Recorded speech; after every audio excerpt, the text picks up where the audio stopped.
make everybody happy. The moment Phoebe says, aha, she's taken by the demon, that leaves Prue and Piper. They have to scramble, and they got to figure out. Which still Executive producer Brad Kern and the show's writers always keep one concept clearly in mind. Okay, but this is a show about three sisters who happen to be witches, not three witches who happen to be sisters. And that chronology is important because it tells us what our focus is. It's about the sisters. In fact, the Halliwell sisters of Charmed are actually based on the real-life sisters of show creator Connie Burge. I have two older sisters, and my older sister Laura is very strong, very driven, and so I attributed the characteristics that my sister Laura has to the character of Prue. Are you sure you're up for this?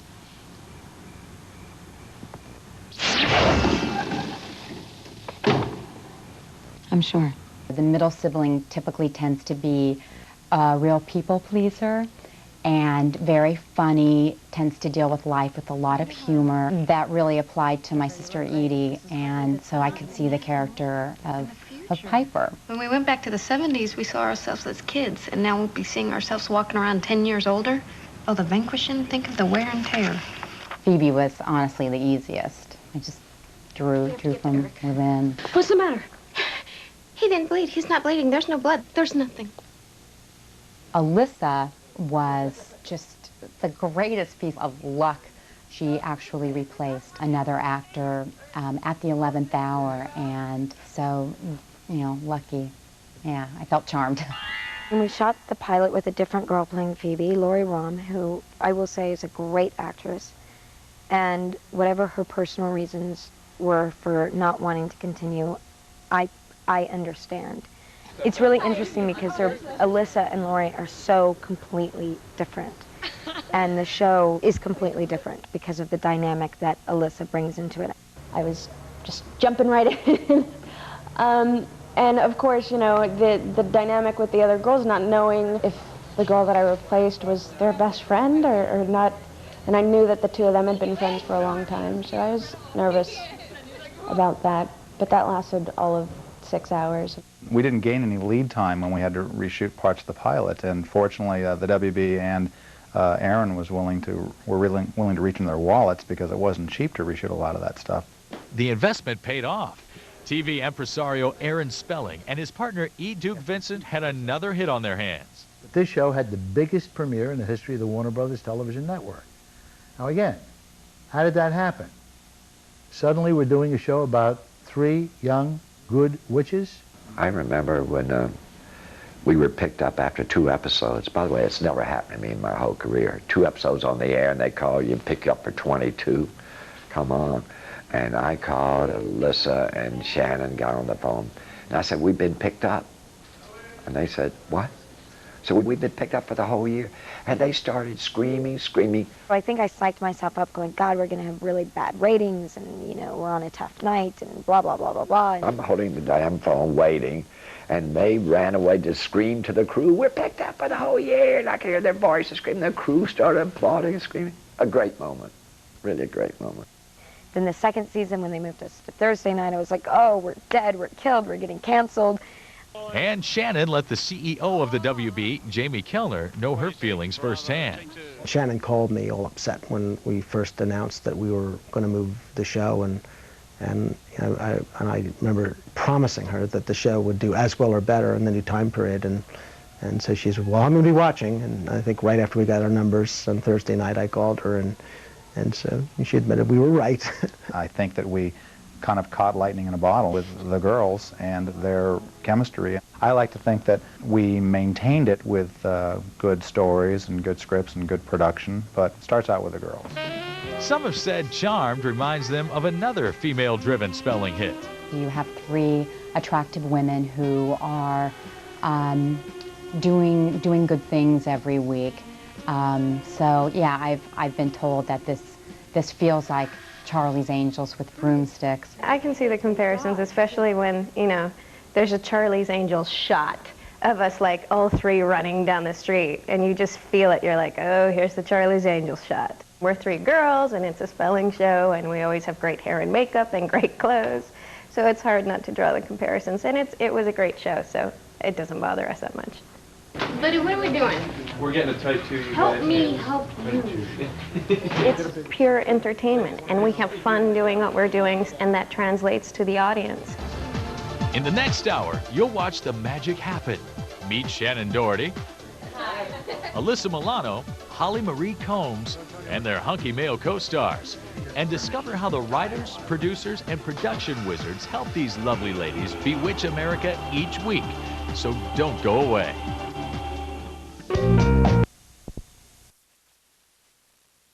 And you're back with the women of Charmed. Why would you want to be anywhere else?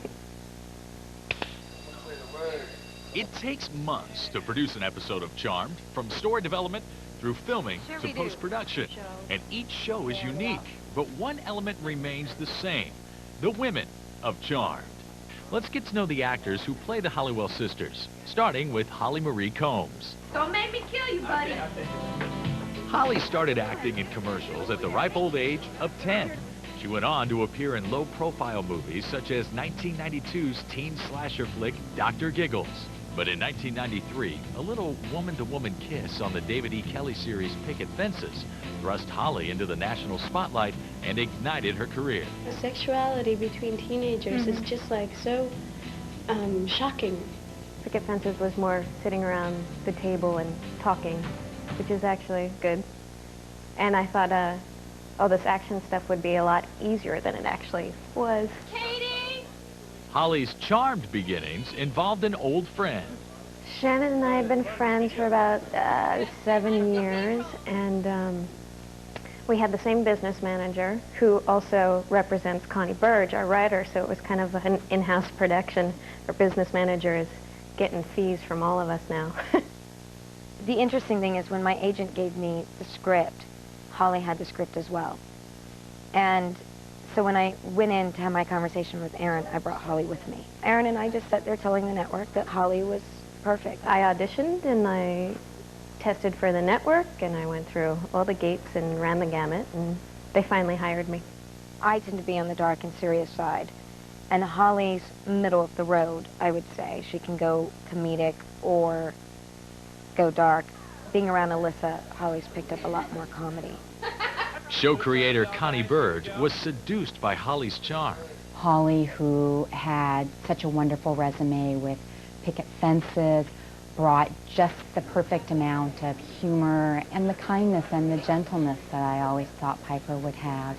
My character is the middle sister. She's somewhat the peacemaker. She's always worried about something. She's very worrisome and a little bit neurotic. And she has the power to freeze time, which came out of her great ability to panic at special moments in time. Look, don't move. Okay, this is gonna hurt me a lot more than it's gonna hurt you. Piper's very different than me. She's a lot funnier than I am naturally. And she's a bit more high-strung than me. It can be exhausting to play her every day for 12 hours. She can get exhausting. Every episode that is about Piper, I always love. So like the Wendigo episode where Piper turns into a werewolf. Which sounds ridiculous, but for some reason she pulled it off beautifully. I thought that was a really good one. She's definitely developed her own fan following and is a huge, huge asset to this show. Derek! Shut up! Sasha! Did you tell your Derek's department man to be quiet? I can hear him all the way up here. It's just our AD staff. They're the ones that are supposed... Excuse me? They're the ones that are supposed to keep things quiet. I hear his voice the loudest. Shush! The atmosphere is crazy all the time. We usually, you know, what we do is fun stuff, so it's impossible not to have fun with it. I still hear you! Shush! Don't make me come down there. Cool. We have just silly things. We have grape fright. I think it was Holly picked up a bunch of these fake rubber grapes and started throwing them at the crew. Friday night grape fight that I think I started. Was it somebody else? And all of a sudden, you know, everybody's being bombarded by these grapes. No, it was me. When she's not cracking up her coworkers, Holly's in character, breaking hearts. Dan! Hi. With Holly, she has such a gentle quality to her, so it's allowed us to explore love triangle with her very successfully because we are really able to feel her pain and her struggle. Probably the most I work with Holly, and she's just fantastic, great actress, you know, just gives so much, and you know, I feel really lucky to be working with her as much as I do. If Holly had the power to cast a spell in real life, she knows exactly which poor soul she'd target. I'd cast a spell on that AD down there to be quiet. He is so loud. He has the biggest voice. He's the one that calls rolling and quiet on the set. It's him making noise. Quiet, please. Coming up next, All right, let's add a single to this line, please. Holly. the enchanting antics of Alyssa Milano.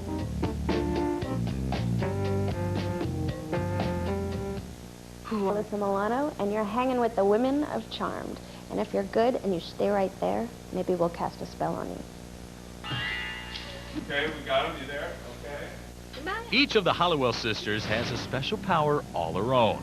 Alyssa Milano's character, Phoebe, has the spooky ability to see into the future. Ah! I saw my future.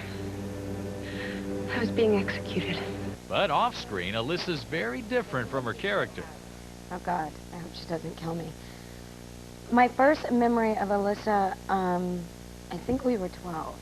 And there were like these sort of young kid Hollywood parties. And Alyssa was in the middle of the dance floor. And Shannon's not the only one who remembers Alyssa's past. Most of us watched her grow up on television. Oh, who's the boss? Oh, God, she doesn't know this. I used to watch Who's the Boss religiously as a child. I'm so embarrassed. I did. I watched it. I loved it. Every week I was there. I think that the great thing about Who's the Boss is it was obvious when that character needed to change because I was growing up. Which, you know, to go out through puberty in front of all of America. You know, I came in with a little training bra one week, and the next week I looked at the script and it said Sam's first bra. And I was like, there's something very wrong with this. After a successful 8-year run on Who's the Boss came to an end, Alyssa soon caught the eye of Aaron Spelling. Everybody talks about Alyssa's beauty and talks about her great figure and everything. I saw this. I saw eyes that were windows and not mirrors. When we were looking for somebody from Melrose Place to bring in a young, exciting person, there was nobody else we thought of. Well, it's crazy. That's good. When Charmed lost its first Phoebe and desperately needed to cast a replacement, Spelling picked up the phone and made a wish. I was in Hawaii doing an episode of Fantasy Island, and I got a phone call where he, you know, I picked up the phone and I heard his assistant say, Mr. Spelling is on the line for you, which is always a frightening phone call because you feel like you're being sent to the principal's office. It's like, hi, Mr. Spelling. I talked, and then I kept pausing, waiting for a question, so I would talk some more. You could tell how passionate he was about the show and how much he believed in it. Tell you the truth, I don't know what the hell I said. So I was, you know, on the phone with him sort of like, you know, just loving hearing this sweet man talk about witches and warlocks. So he sent me the original pilot and the script, and that was it. I started work like 5 days later. She was very nervous. Her stomach was all upset. She had butterflies. She was very nervous and very quiet. And she was so sweet immediately. I kept score in case you're wondering. According to the cast, Alyssa didn't stay quiet for long. Yeah, we have to go again because I screwed up. She makes these faces, and it's just the way that something will come out that she'll say, That doesn't make it any easier. Doesn't make me like it anymore. Doesn't all that. doesn't change how you feel. Doesn't change how I feel either. She's just a naturally funny girl. She harasses people, and it's funny. Speeding! Oh, she's fun, man. You know, she's an Italian girl, you know, like, you know, so I know about her. Oh, I don't think so. Actually, Phoebe's a lot like I am in the sense that she finds humor in every situation. I think she represents that, you know, 22, 23-year-old who is driven but doesn't know by what, you know? And I think that the witchcraft sort of gave her a purpose. But Phoebe's power to see into the future isn't one she's mastered. Sorry, Phoebe. She can control it sometimes. When she's focused, she can, you know, get a premonition when she calls one to her. But most of the time she can, which is part of her frustration. Phoebe doesn't think things through with any area of her life as much as her sisters do. So, especially the witchcraft, because that's exciting and sort of unknown to her. Like most witches in Hollywood, Phoebes can't cast a spell without wearing the latest fashions. And that's just fine with Alyssa. My wardrobe is awesome. The only problem I have with it is that when I go out shopping now, I can't find anything to wear because Phoebe gets all the cool stuff and Alyssa doesn't. And longtime spelling costume designer Eilish loves dressing Alyssa Milano. This little skirt is Alyssa. This is her little top. She wore this to a nightclub. A lot of guys followed her home. When we go back to the 20s, I'm evil Phoebe. I wore a black wave wig, you know, very period. We did very evil sort of makeup.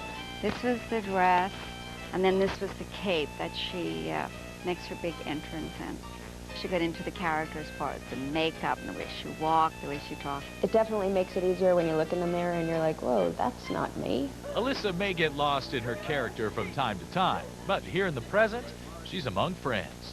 I feel that we're incredibly lucky that the three of us found each other. We all have horses, so we all have things that are in common. Holly and I keep our horses at the same ranch, so we go riding all the time together, and we're very similar. And very close. We're blessed in that way. It's like a big slumber party every day. We giggle a lot. Coming up next... It's a trap, so just stay away. Don't look for me. Get personal with Shannen Doherty.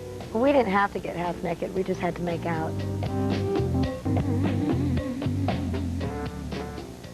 You ready?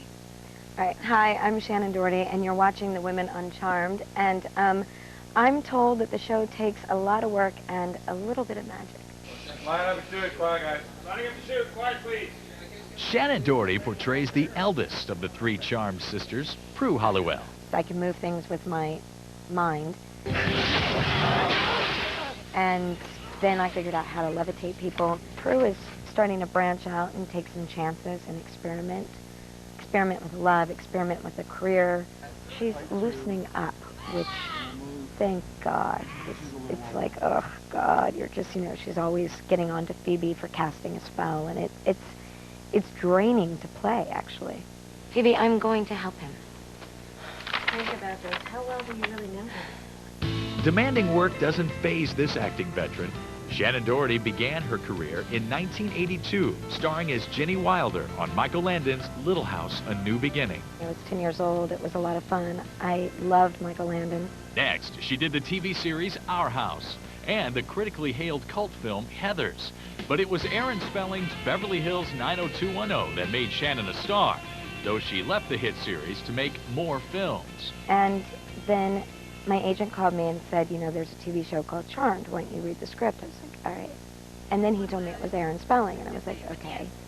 Combination is kind of interesting. Me, Aaron, back together again, Charmed. You know, I walked into his office and he grabbed me and hugged me and said, welcome back, kiddo. Shannen certainly dove headfirst into the witchy role of Prue Halliwell. I researched it until people started running away from me at bookstores because they thought that I was some scary, like, freak that was, God only knows what I was going to do to them all. And that stuff really scares me. I mean, there was like a spell in a book about how to bed down with Satan and have his child, and that freaks me out. Obviously, you know. I mean, you know, I may have hooked up with a couple of Satans in my life, but I don't really want to repeat that. Fortunately, in this episode, Shannen doesn't have to snuggle up with Satan, but rather with hunky guest star Antonio Sabato Jr. It wasn't really a love scene. We sort of ended it with a kiss, and then it cuts to us the next morning, and I'm wearing his boxer shorts. So let the audience, you know, come up with whatever happened on their own. And by the way, where were the condoms in the abandoned house? He didn't bring them because he just got out of jail. So it's all a little on the irresponsible side. So I tend to think that Prue did not sleep with him. Well, we'll see. You know, I probably agree with her, but we'll see what the public thinks. While Antonio still feels shy during his love scenes, Shannen takes them in stride. We didn't have to get half naked. We just had to make out. Yeah. So that was easy. But it's still uncomfortable, you know, people walking around and stuff, you know. I'm used Well, to you it. try to make fun of it, you know, try to make jokes and stuff like that. He's and, uncomfortable. I'm not. Oh, yeah. I He's could okay care with less. that kind of stuff, you know. But, you know, we I had a kiss good crew time. guys all the time. Like, what do I care? Yeah, You she know? knows the whole crew. Me, I'm just new at this. That makes sense. End of scene. There's times when I come to work and I want to bitch because I want to be with my horses or something's happening. My dog needs to go to the vet or whatever it is. And I'm like, oh my God, there's so much stuff at home that I need to take care of. But it's up to you to go in every single day and find something challenging and rewarding and inspiring about your job. Okay. She's got a little bit of a photographic memory, which is really annoying because she can come in that morning and learn her lines in rehearsal and know them immediately. She has moments where she can pull out tears like it's nothing. You have got to figure out what your problem is, otherwise we're all dead. Yeah, that's right, Phoebe. It's my responsibility, isn't it? The oldest sister.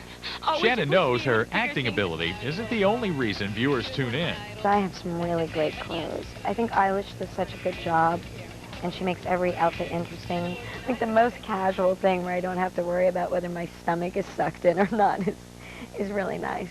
We did a show with Shannen, and she was playing a character as Miss Hellfire. And that was a lot of fun to do, and we had to make her almost a little trashy. I had these leather pants on her that I had made, and they were completely opened up the side, and then she wore this little bra with it.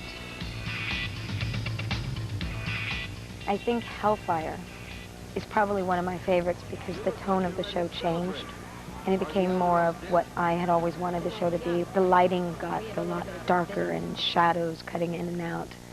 My style of a show. It may be that delicate balance between light and dark that makes Shannen Doherty so fascinating. Her response to this lighthearted question reveals a beguiling woman of contrasts. If you could cast a spell on anybody, who would you cast it on? Oh boy, I should really give the diplomatic answer for this one. I probably would not.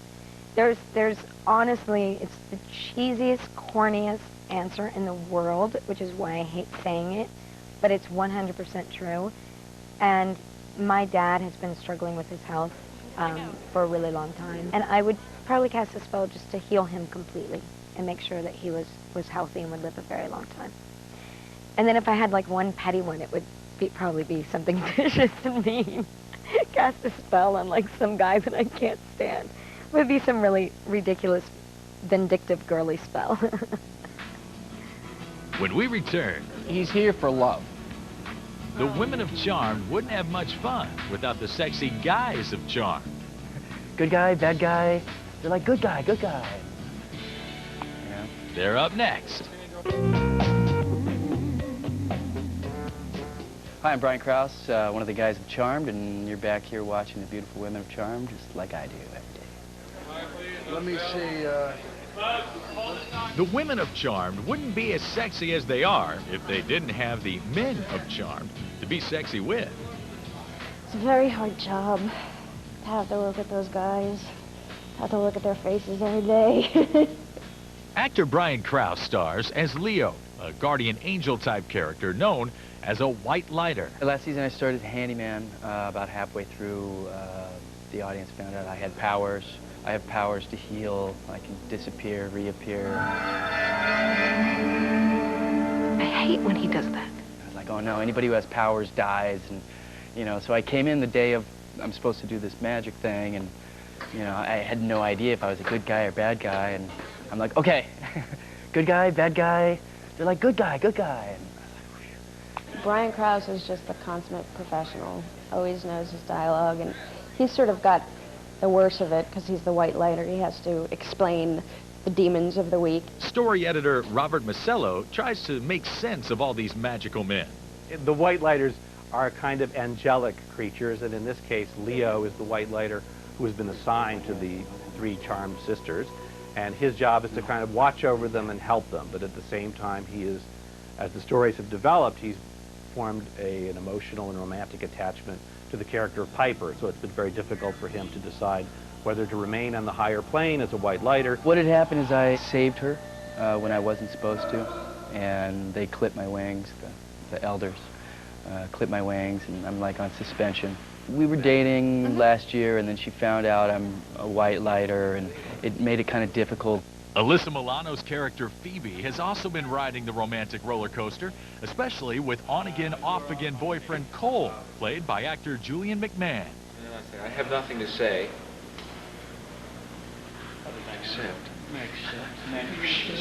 I am so happy with him. He is so delicious.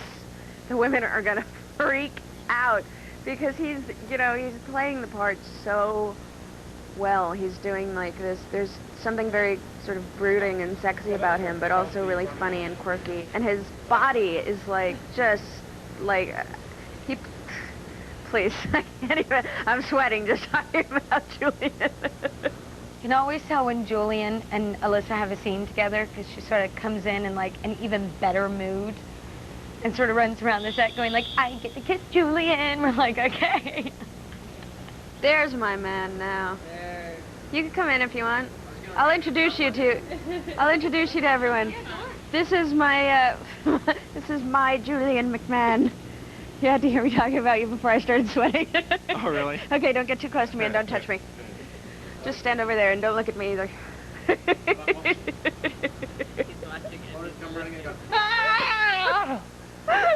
I decided not to. It's good. Okay, do you see what I mean? Initially, he comes in as an ADA, right? District attorney, an assistant district attorney. But he's on his way to being a DA, okay? But he's just a fantastic guy, and that's all that really matters. He gets along with everybody very well, he catches the bad guys, and there could be a surprise. He's here for love. That's what he's looking for. And, you know, he might find it. You know what I mean?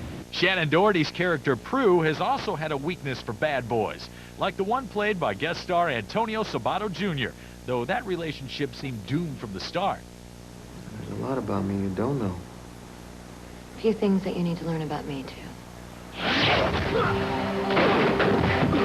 I'm a bad guy turned good guy, you know, and I need her help. Charmed. They can't be bad for too long. No, just a little bad. After breaking out of jail and kidnapping Prue to help him fight demons, Antonio's character might end up back in the slammer indefinitely. Well, it's the whole Patty Hearst syndrome, right? You're like kidnapped and all of a sudden you fall in love with your abductor. That's the only way to hang out with Shannen anyway, to kidnap her.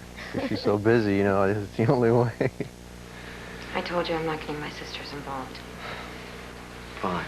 What's most important to me is that they believe the work, and, you know, and in this show, you know, sometimes it's kind of hard because, you know, you're talking about witches and stuff. We're witches. We have powers. Also struggling to come to terms with the witchcraft is Police Inspector Daryl Morris, played by actor Dorian Gregory. He just found out that these women are witches, and it's just like, okay. You know what I mean? And he's slowly starting to discover this world that he never even knew existed. Someone tried to kill us. See who it was? She's in there. She. He's trying to keep things together, you know? He's trying to keep his job under control. He's trying to keep his life under his control, and he's trying to keep his sanity under control. And that's why you're standing here alive, and she's in here riddled with bullets. Dorian's like hysterical. Dorian's probably got the loudest laugh of anybody I've ever heard. I'm like, oh, all right. When we return, the women of Charmed show us the magic behind their magic. There's a large snake with a demon's head on top of it, and he's swirling towards you, and duck and scream.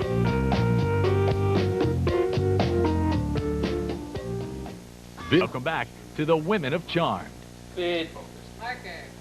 Powers, spells, witches, and demons. Charmed isn't your ordinary primetime television show. Each episode of Charmed is filled with special effects, stunts, and props that help make those Halliwell sisters the witches they are.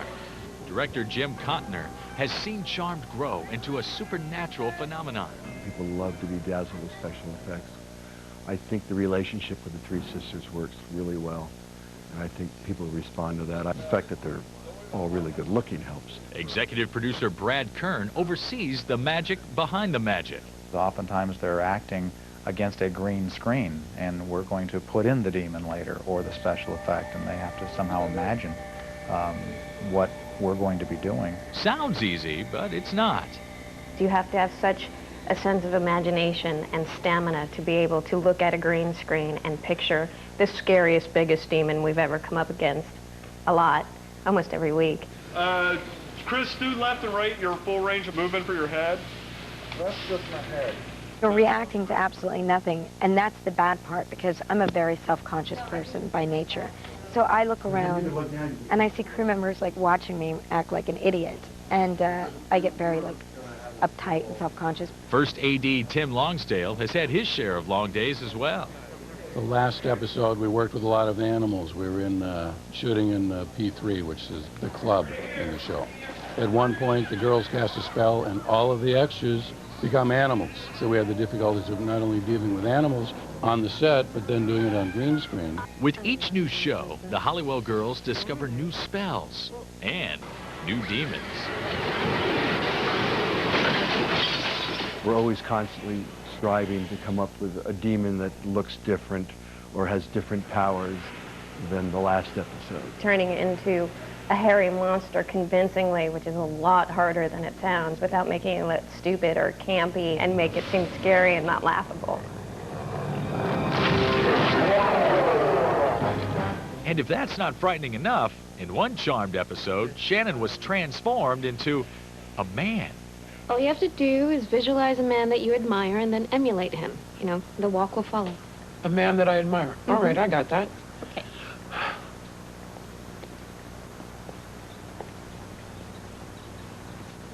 The man you admire is Richard Simmons? Show props are another important feature in making Charmed a reality. These props don't just materialize with the twinkle of the nose.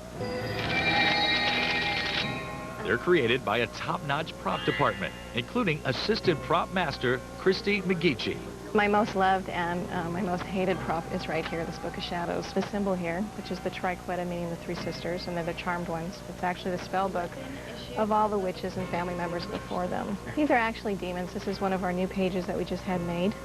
And what we did to produce this is we took photographs of some of our crew members and producers along with our cast. And they were able to distort some of the features, and we got some great renderings we were pretty happy about. This is Reardon, our consulting producer. No, no, no, no. This is our Ouija board. This is what our girls used to actually find our Book of Shadows in the attic, which was how they found out that they were witches. We'll do a little test right now. Visual effects supervisor Steve Labed works his wizardry bringing objects to life for each show, like this fireball. We'll go ahead and stage the shot and talk with the director and plan out exactly how we're gonna shoot it. And then once we have those pieces, then we go to stage later on, and we have special rigs that we've built to give us a very stylized looking fire, flames, and fireballs. Prue's telekinetic powers may seem effortless on screen, but it's the result of painstaking labor from stunt coordinator Noon Arsadi and his team of dedicated professionals. We have a stunt coming up here where we're going to actually launch a person who's supposed to be telekinetically moved through a window. Every show is packed full of, I mean, there's demons, there's gremlins, there's this, there's that, there's people coming out of the walls, there's people going into walls, there's people flying over here. The girls actually are extremely game for, you'd be surprised, I'm like, I bite my nails daily. And yet, no, we do have some stunt girls that are extremely qualified and do some of the more hellacious stuff. The final step for most special effects is done at Encore Video, a post-production facility. Here, high-tech seamlessly merges special effects with filmed footage, making witchcraft a reality. Associate producer Peter Chomsky and special effects artist Christian Budman ensure that each scene possesses just the right amount of detail and intensity. Christian, with this plate of Prue, you know, we're going to be putting in the freeze power that we're giving her when she goes back to 1924. I've started building the composite, and I'll show you what I've got so far.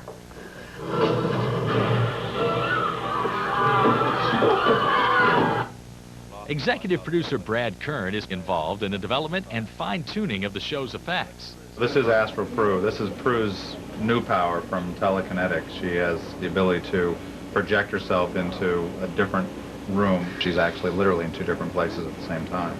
I hope that they get fun with it, like sort of what would have been great is in Antonio's, and I love seeing, is if she on accident like astral projected in the middle of like making love and ended up somewhere else. We'll let you figure that one out. When we return... None of us are willing to cut our paychecks down for him.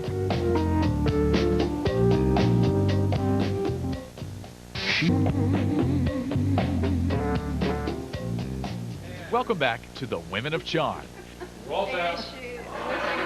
With another episode on the air, the producers and writers are already working on shows months down the production pipeline. When she and Prue and Piper show up in Act 3 to vanquish the villain, she has to draw out the villain. I hope we're doing the right thing. The Halliwell sisters will continue to master their craft, and viewers can also look forward to them growing as women. I'd like to see the sisters evolve and change and go through life changes like normal women do. Alyssa's character is also in for some changes. When the show first started, she was just out of college, and she didn't really know what she wanted to do, and she's evolved now and gone back to college, so she's trying to figure it all out.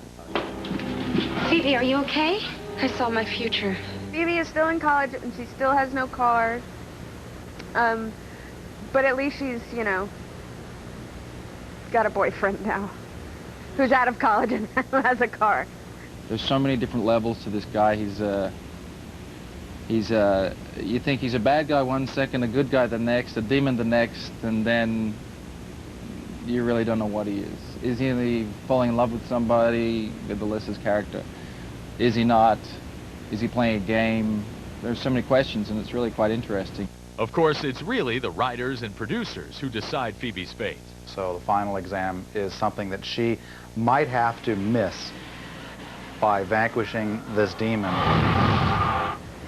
We don't know a lot of what's going on. Everything's a big secret around here.